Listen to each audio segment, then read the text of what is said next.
De castelo a mansão temática, a ostentação de famílias dos craques na Copa. Durante a Copa do Mundo, o luxo não fica restrito aos hotéis e centros de treinamento das seleções.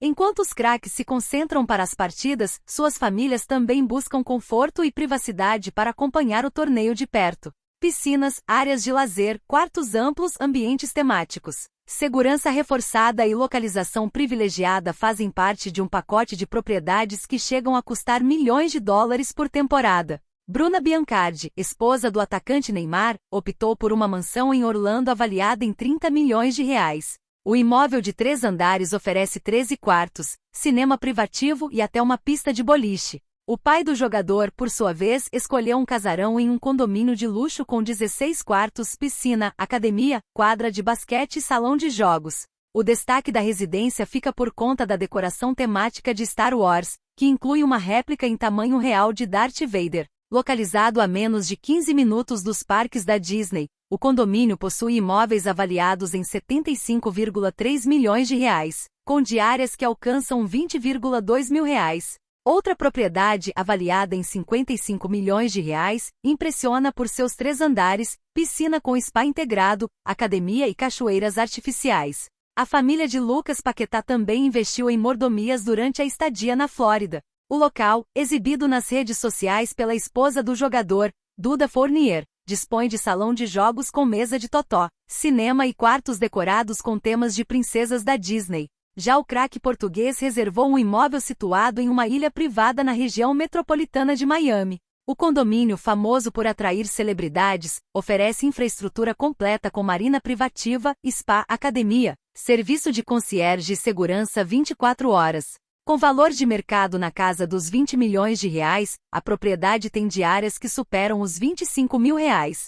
Conhecida por seu estilo de vida luxuoso, a influenciadora Virgínia Fonseca também escolheu os Estados Unidos para passar o período, optando por uma casa cujo aluguel por 6 dias pode ultrapassar 108 mil reais.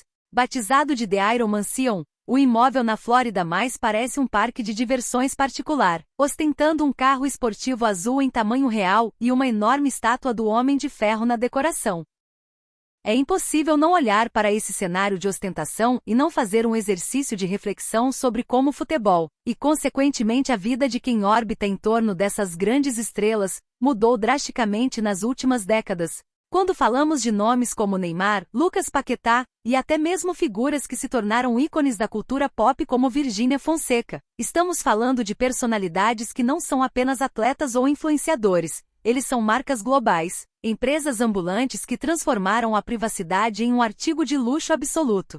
Se pegarmos o caso de Neymar, por exemplo, é fascinante notar a trajetória que ele percorreu desde os gramados da Vila Belmiro, onde o menino que encantava o Brasil no Santos parecia viver em uma realidade muito mais próxima do torcedor comum. Nascido em Mogi das Cruzes e criado nas categorias de base do Peixe, o Neymar daquela época era o símbolo da ascensão rápida, do talento puro que aos poucos foi sendo moldado por um ecossistema de gestão familiar profissionalizada, encabeçada pelo seu pai, Neymar Santos.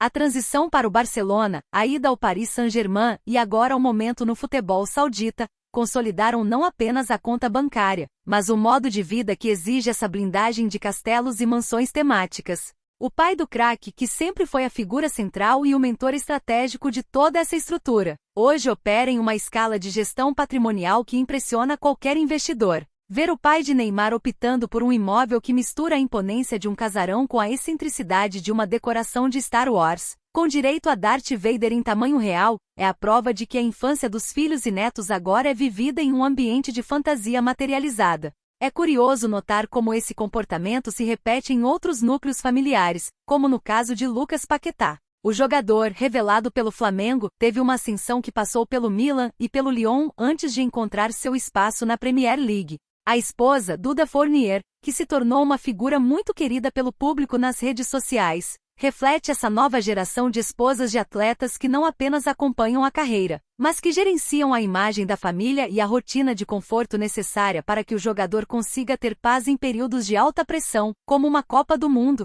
A escolha por ambientes decorados com temas de princesas da Disney mostra que por trás das manchetes de milhões de dólares e das negociações internacionais, há a tentativa de manter um ambiente de normalidade lúdica para as crianças, mesmo vivendo em uma escala de luxo que é inacessível para 99,9% da população mundial. E o que dizer de Virgínia Fonseca nesse contexto?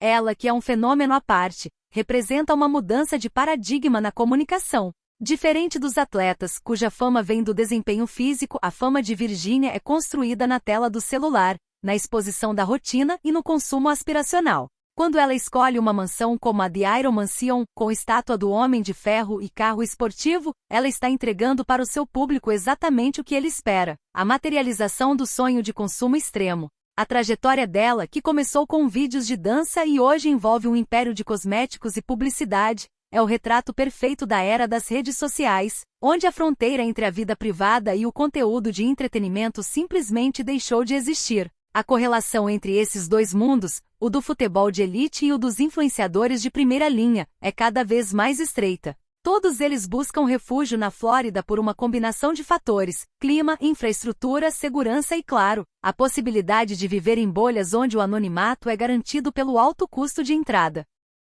Olhando para o passado, lembro-me de como a cobertura da Copa do Mundo era focada quase exclusivamente no campo, no treino, na coletiva de imprensa técnica.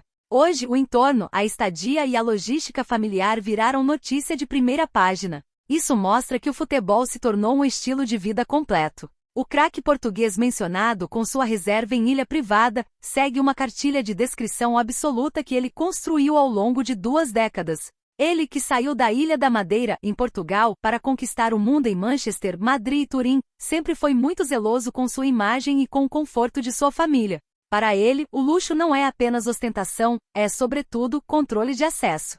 É garantir que, no pouco tempo de descanso que a carreira permite, ele não seja alcançado pelo frenesi do público ou da mídia. Na minha visão, a televisão brasileira e os canais de entretenimento estão apenas espelhando uma mudança cultural profunda. Existe um fascínio genuíno, quase antropológico, do público em saber como vivem as pessoas que alcançaram o topo absoluto do sucesso financeiro. Eu particularmente acho que, embora esse nível de ostentação possa causar um estranhamento inicial, ele é o resultado direto de carreiras de altíssimo risco e pressão. Um jogador de futebol de elite, ou uma influenciadora que movimenta milhões de seguidores, vive sob um escrutínio constante.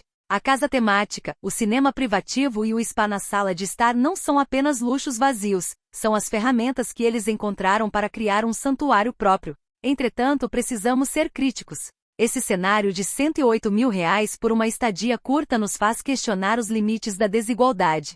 É um abismo que se alarga. Enquanto por um lado celebramos o sucesso, o talento e a capacidade dessas pessoas de chegarem ao topo, por outro, não podemos ignorar que a exposição massiva desse padrão de vida cria uma pressão estética e financeira sobre os jovens que acompanham tudo isso pelas telas. O sucesso para a geração atual parece estar atrelado a esse tipo de consumo. Mas, no fim das contas, o que esse momento representa é a profissionalização total da imagem pública.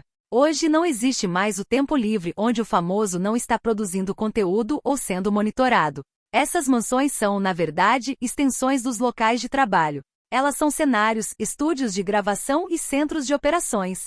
É fascinante observar como a história se repete, mas em uma escala cada vez maior. Se antes o jogador de futebol de sucesso queria um carro importado e uma casa grande no Brasil, hoje o objetivo é uma mansão em Orlando com decoração temática, porque a carreira é global e o mercado é o mundo. A exigência de infraestrutura mudou. Não basta mais ter piscina. É preciso ter academia de alta performance para manter a forma física. É preciso ter segurança digna de chefes de Estado para garantir a integridade dos filhos. E é preciso ter uma localização que permita o trânsito entre o lazer e o trabalho com a mínima fricção possível. Esse é o novo normal.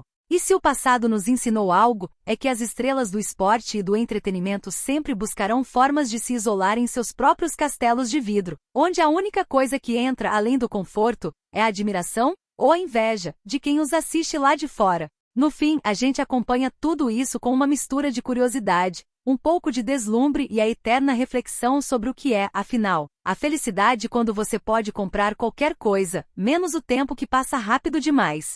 É um jogo onde todos estão tentando ganhar, mas para essas famílias, o jogo da vida real parece acontecer em um tabuleiro onde as regras são escritas com dígitos que a maioria de nós nem consegue visualizar direito. E é por isso que mesmo que a gente critique, a gente continua clicando, continua assistindo e continua querendo saber qual será a próxima loucura que o dinheiro vai permitir que eles construam.